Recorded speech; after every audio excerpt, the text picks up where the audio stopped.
Sorry. Did you just cue me? I don't know.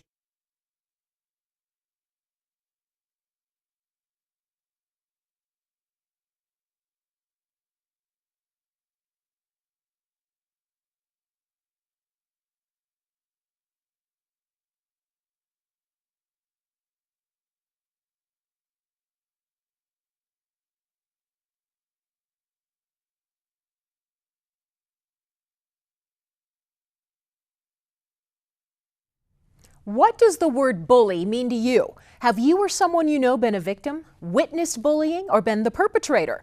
How have our perceptions of bullying changed over the years? And as a community, are we making progress to fix the problem? Let's find out. I'm Wendy Brockman. Dateline Aurora starts right now.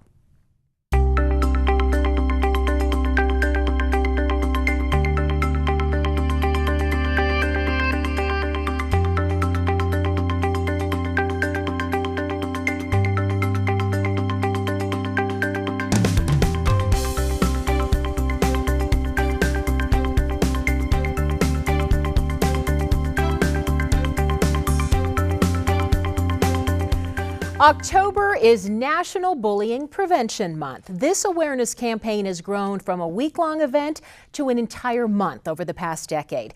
According to just one study done last year by the National Center for Education Statistics, nearly 1 out of every 3 students in middle or high school has been bullied, and others say that number is nearly twice as high.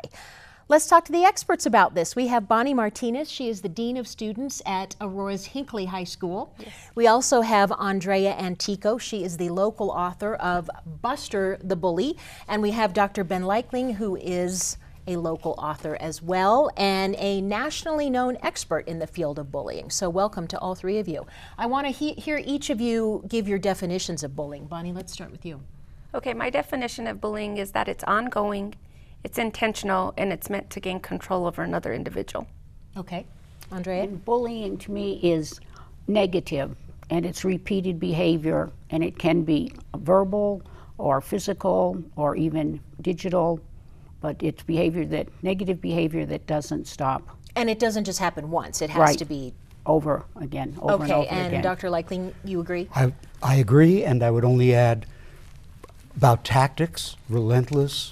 Sometimes it's overt, open. Sometimes it's covert, sneaky, manipulative, nasty. And then there's lots of techniques, verbal, physical, cyberbullying, many other techniques. How widespread is bullying, do you think?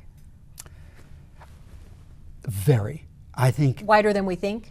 Much wider. We tend to focus on kids in school, but schoolyard bullies grow up to be bullies at home, to be bullies at work. We've all experienced bullies as adults. Well, in many cases aren't reported. And it's not reported. We deal with it in our families, we deal with it at work. Sometimes when it rises to domestic abuse, as in the NFL, you can see people on elevator cameras, but it goes on in the dark, in families, at work, all the time.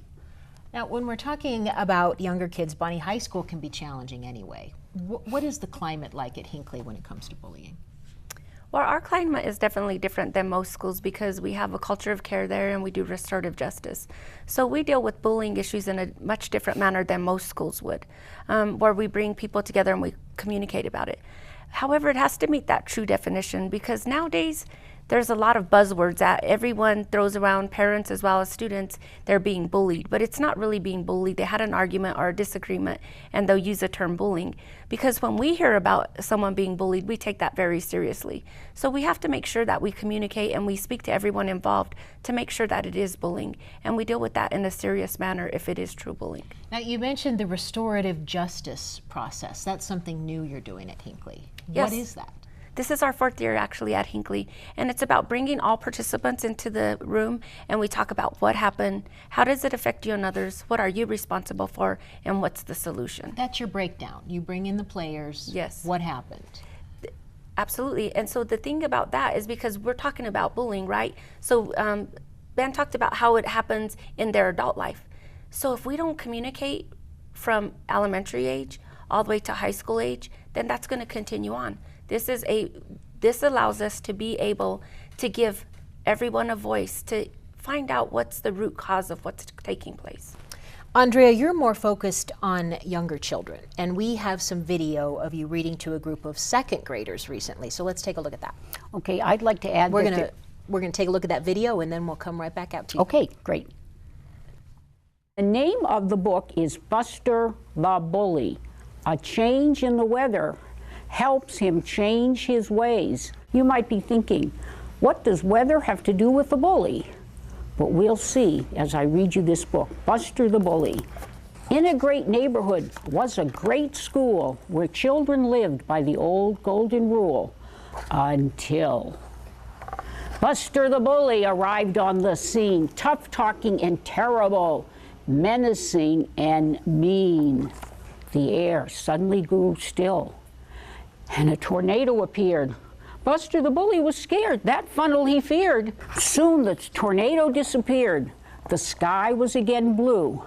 "Thank you," said Buster, "now I know what to do." And that was the end of the bully's short reign. Buster the Bully had a big change of heart. He's kind and considerate, respectful and smart. Why do they call him a bully?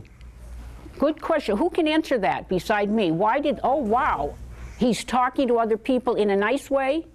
Mean way. In a mean way. You can take the pledge against bullying that says, as a kid against bullying, I will speak up when I see bullying, reach out to others who are bullied, and be a friend whenever I see bullying. Thank you. Let's give her a round of applause.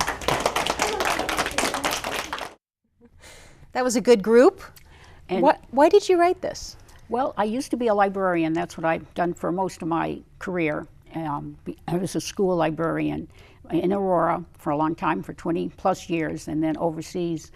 And I saw some bullying then, and then I saw some when I came back a few years ago and did some substituting at all the different levels in Aurora, and there was some bullying there. And then I began to think about writing a poem, a story, rhyming storybook about bullying, and I did read it to some of the high school kids, I think some at Hinckley actually, there, and they gave me suggestions and were great listeners about it. And then I decided to publish it because bullying begins real early, and the Aurora School students are fortunate to have a program, Safe to Tell, that starts at the preschool level, I believe, and teachers have a commitment to speak about bullying and its opposite, of course, kindness, and ways of preventing bullying before these kids get to be high school age or adults. And your bully transforms. Right. He's a good kid. He's a turns good out. kid. He starts out as a menacing kid, but he becomes a good kid.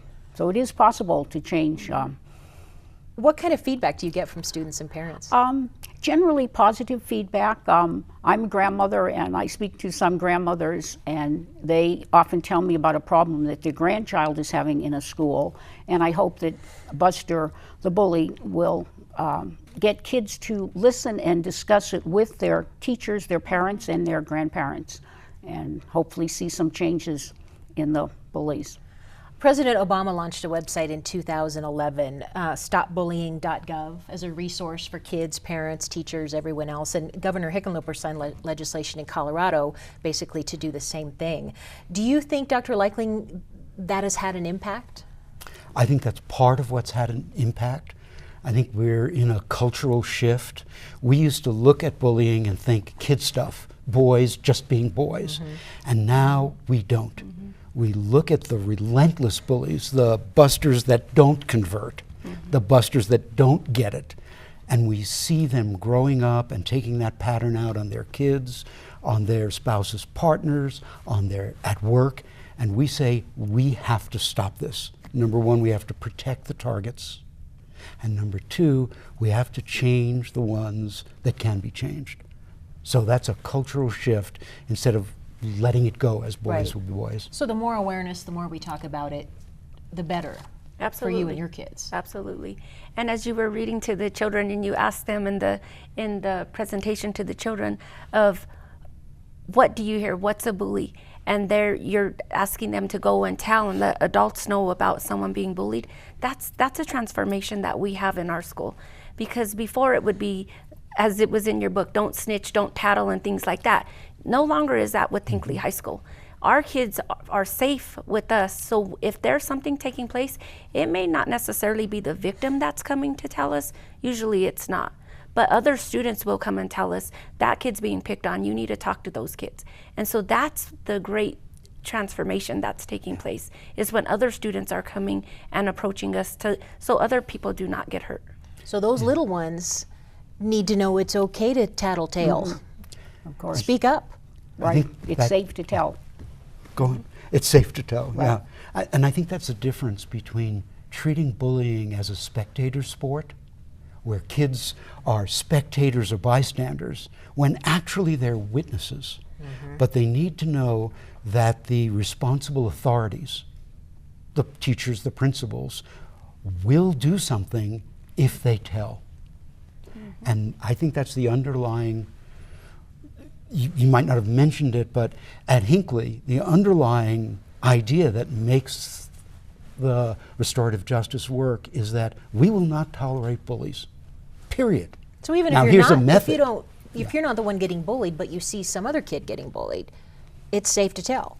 Be a witness. Right. Takes courage, but be a witness. And I'm sorry, Go but ahead. if you're not a witness, then you're not a spectator, you're not a witness, but now you're actively engaged in it as well. Absolutely. And we've had an incident like that where it started with 2 individuals, and then before you know it, then there was others that got involved in it, and that was brought to our attention, and we did take a harsh stance on that.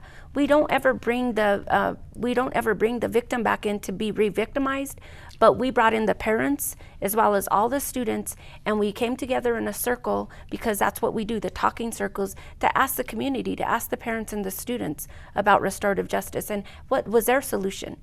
Initially, the parents weren't so happy to be there, because they're thinking my child is not a bully. And then once we went through we looked at the video and we watched what was taking place, it was a whole different story. And sad to say is there was few kids in that circle, they were actually victims before, and they started crying because they realized at that point, that used to happen to me. And I don't want to be the one to inflict pain on anyone else. So it was a great outcome because of what we do at Hinckley, and able to talk to the parents as well as the students. Let's talk about online and cyberbullying, this new phenomenon. And that is more popular with girls. More than boys? More than boys. Yeah, boys are more likely to punch one out, to physically fight, where girls are more likely to do the cyberbullying. And on that's a middle using school, your high school words. level, right, or sending it out on social sites. So how That dangerous happens. is that? Quite dangerous. Yeah, it can be to the girl next to you in class or the boy next to you in class, or it can go out to a lot of other sites around the world even. I don't think all of them realize that what they write in cyberspace can stay forever. I think we need to keep educating them about that. Then all of a sudden, there's a whole world out there who can gang up. Right. It's not just you and Sally. People can just start chiming right in, can't they? And it's one of the techniques.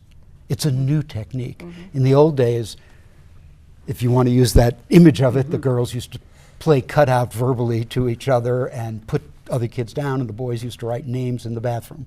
Now, it can be on forever. And as it happens, kids can learn to have courage. There's a wonderful girl. Her website is That Girl in Pink.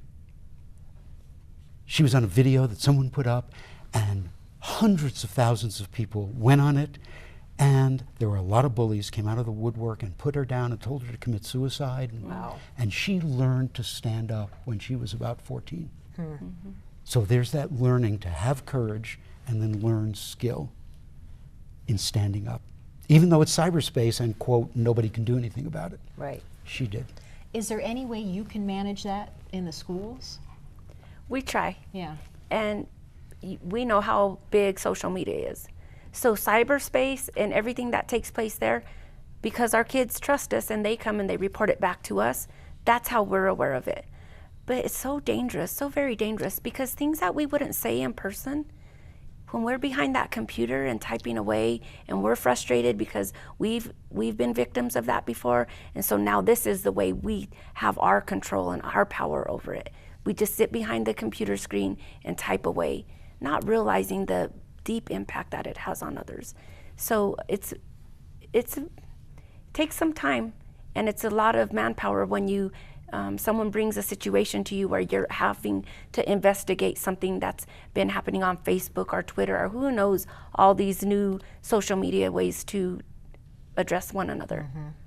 How can parents help manage cyberbullying? I think parents can ask their kids about bullying, and every day, maybe not ask them about bullying, but ask them what happened at school that day, and read books about bullying, talk to them about bullying on whatever level their kids are at, and then that will be reinforced in the classroom, or what they're learning in the classroom about the Safe to Tell program, that can be reinforced at home, so that parents realize what the school is doing to help thwart this problem.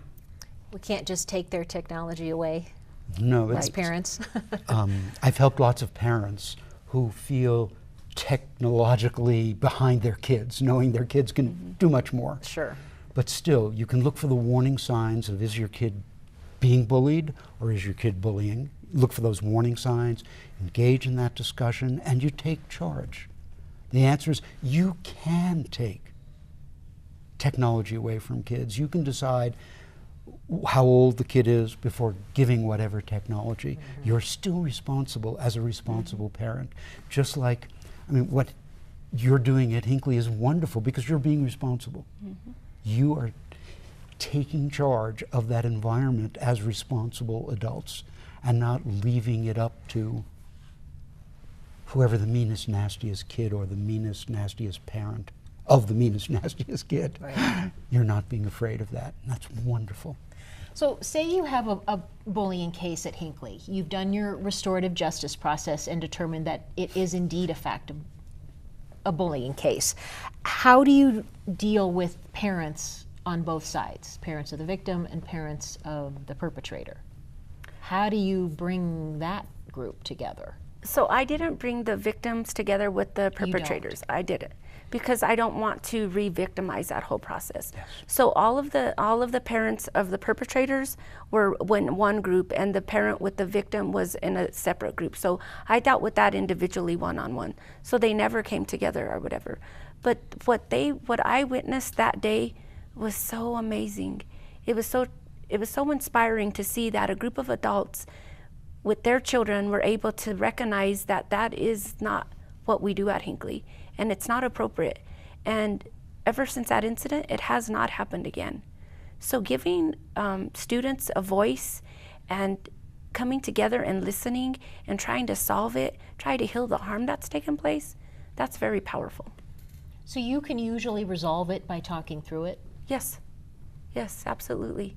And I know it seems so simple, right? It seems so simple, like, why isn't everyone doing it? All we have to do is come together and talk about it. But that's what we were created for, is relationships. And once that relationship is damaged, we need to heal the harm and bring it back together to unity.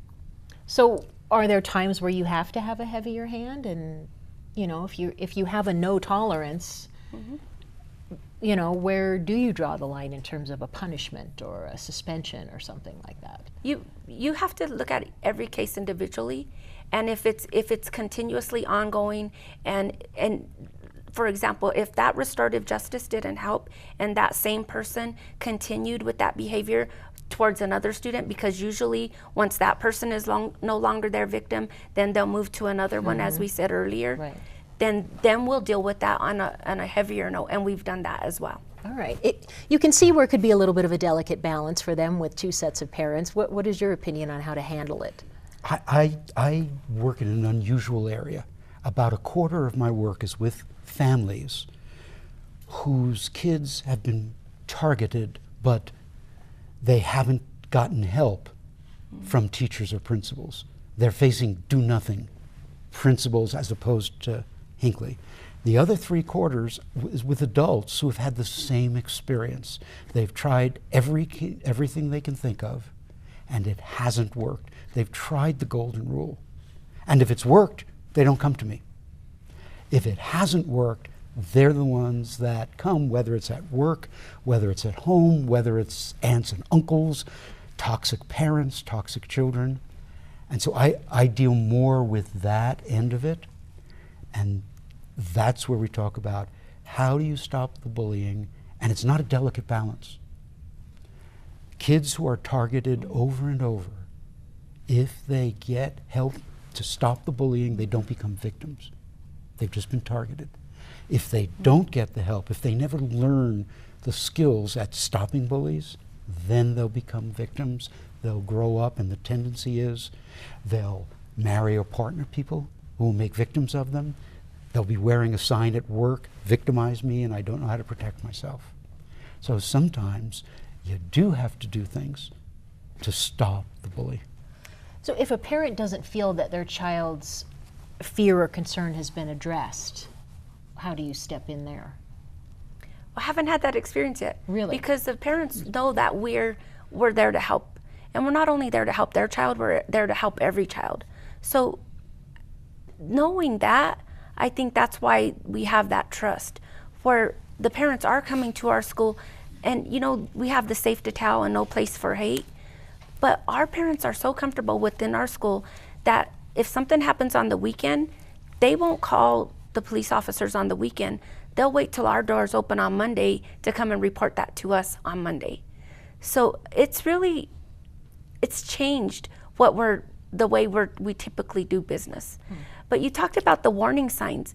Those are the things that you need to be careful about, is because usually someone that's being bullied, they'll sometimes walk around as that happy person. They're the ones always joking and playing, and and have the friends around them because they're always trying to gain the respect and the friendship of everyone around them. The people pleaser. Right. And you wouldn't even know that they are actually hurting deep down inside.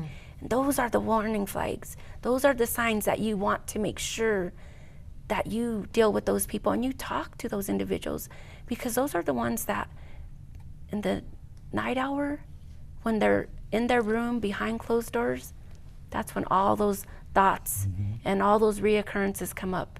So we make sure that when we deal with them, that they know that we love them and we're there to help them and we're concerned about them and their well-being. So we don't want for them ever to feel like no one listened to them and what's the use of saying anything because nothing was taking place.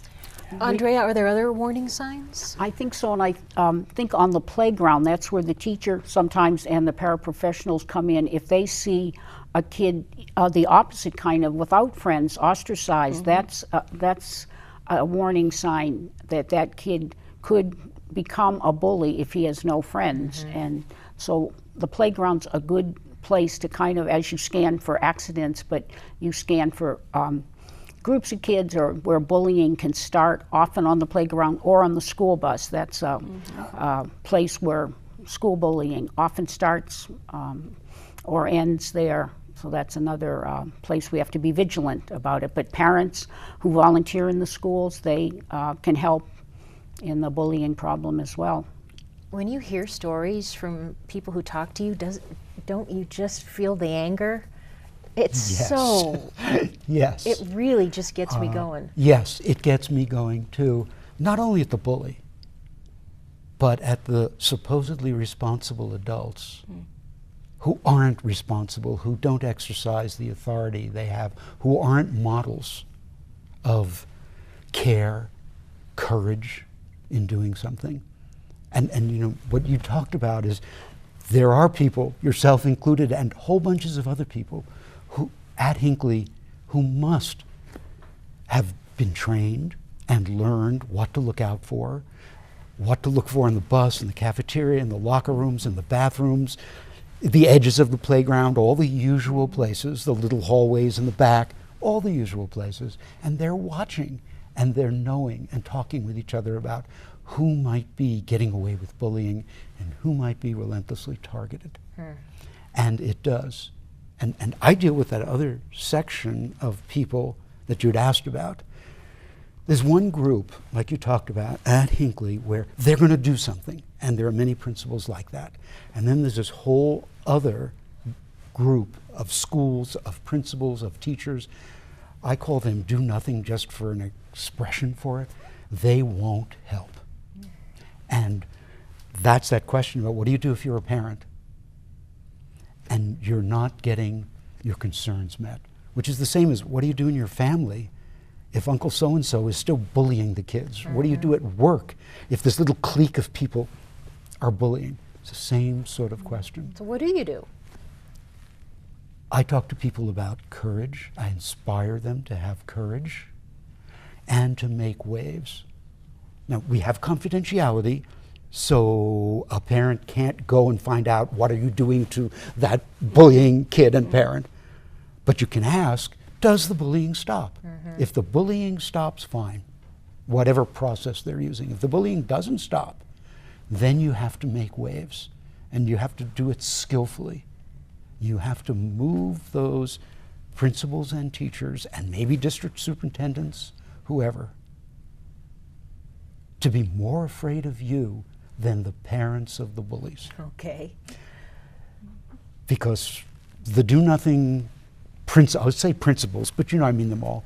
What I've seen is they're motivated usually by fear of suits, fear of publicity, fear of getting involved. They've been trained only as educators, but not as people who have to make things work. We have a list of yeah. places people can go and get help. We're going to put that information on the screen now. Safe to Tell is one of them, which is great because it's an anonymous hotline. Right. You can just pick up the phone and say whatever you want. Do you guys recommend any of these as a resource? Are there some that you find particularly helpful? Safe to Tell has been helpful for us because, like you said, it is anonymous. And so when we receive that information, we're looking at that and we're investigating it immediately. And it's kind of like cyberspace again. You feel the power to be behind the screen and to say everything that's taking place and crying out for help without having to show that physical cry out. And to add to that, the Aurora Public Schools website, if you just type in bullying, you'll get all kinds of resources both within the school district and way out beyond. And the state government has a lot on their website, and also the national web. You can just type in bullying and get all kinds of resources for parents, teachers, kids. It's amazing how many are out there. Those are wonderful, and I also encourage parents, when I speak to PTAs, find allies and other advocates. As Bonnie said, it's never a one-time thing. Relentless bullies, it's over and over and over, and nobody stopped it. So there will be other parents worried about their children. Find those other parents and go together. And then she pointed out documentation. You had cameras, you had video. I tell people a lot, the purpose of cell phones is really not to make phone calls or even text. It's to take video of what's going on. Use that, right? Get a record. When those parents saw that on the video, they saw their kids. They saw what was happening. Right. That's when I love the social media. It's Right. when someone took a video and now we're able to watch it. Right. Yes, yes. We have about 15 or 20 seconds for each of you. Let's just hear some final thoughts. Real briefly, even less than 30 seconds. So. Well, I'm so excited that this is being broadcasted and people are going to become more aware of it because there are places for people to go, and just utilize what you have and don't sit back and take it. Have the courage to step up. Okay. And I would say the majority of students are wonderful. Unfortunately, a few bullies in the midst, but if there are kids out here watching this program now, be brave, stand up, be kind, all those things. Have courage. It's tough, but you can do it. So I'd say that to them. And Andrea is going to get the last word because we are out of time. Thank you, all three of you, for being here for this very important topic. We appreciate it. That's all for this edition of Dateline Aurora. I'm Wendy Brockman. You can join us anytime online at youtube.com/The Aurora Channel.